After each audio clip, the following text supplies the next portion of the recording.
Hello S ನಮಸ್ಕಾರ. ನಾನು ಶಿವಮೊಗ್ಗ ವಿರೂಪಾಕ್ಷ ಮಾತನಾಡ್ತಾ ಇದ್ದೀನಿ. ಬೆಳಗಿಂದ ನನಗೆ ತುಂಬ ಕಾಲ್ಸ್ಗಳು ಬರ್ತಾ ಇದ್ದಾವೆ. BPL ಕಾರ್ಡಿಗೆ ಅರ್ಜಿಯನ್ನು ಬಿಟ್ಟಿಯಾರಂತೆ ಹೌದಾ ಅಂತೇಳಿ ಬಿಟ್ಟಿಯಾರಂತೆ.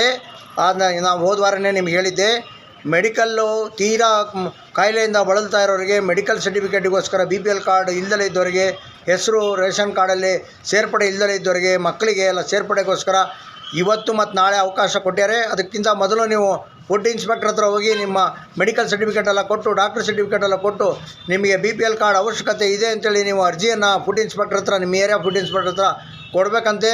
ನಾನೀಗ ಫುಡ್ ಆಫೀಸಿಗೆ ಎನ್ಕ್ವೈರಿ ಮಾಡಿ ಕೇಳ್ಕೊಂಡಿದ್ದೀನಿ. ಕರ್ನಾಟಕ ಜನತೆ ಸರಿಯಾಗಿ ಅರ್ಥವನ್ನು ಮಾಡ್ಕೊಳ್ಳಿ.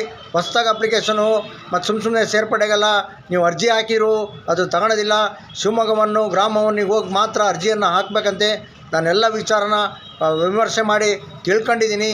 ನೀವುಗಳು ಎಲ್ಲ ತಿಳ್ಕೊಳ್ಳಿ. ತೀರಾ ಕಾಯಿಲೆಯಿಂದ ಬಳಲ್ತಾ ಇದ್ದವರಿಗೆ BPL ಕಾರ್ಡೇ ಇಲ್ಲಪ್ಪ ಅಂದರೆ BPL ಕಾರ್ಡಿಗೆ ಅರ್ಜಿಯನ್ನು ಹಾಕ್ಬೋದು. ಅಕಸ್ಮಾತ್ ಸೇರ್ಪಡೆ ಆಗಬೇಕು ಅಂತಂದರೆ ಸೇರ್ಪಡೆ ಮಾಡ್ಬೋದು. ಬೇರೆ ಯಾವ ವಿಚಾರಕ್ಕೂ ನನಗೆಲ್ಲ ಫೋನ್ ಮಾಡಿ ಸುಮ್ಮನೆ ನನ್ನ ಟೈಮನ್ನು ವೇಸ್ಟ್ ಮಾಡಬೇಡಿ. ನಿಮಗೆ ಮಾಹಿತಿಯನ್ನು ಕೊಟ್ಟಿದ್ದೀನಿ.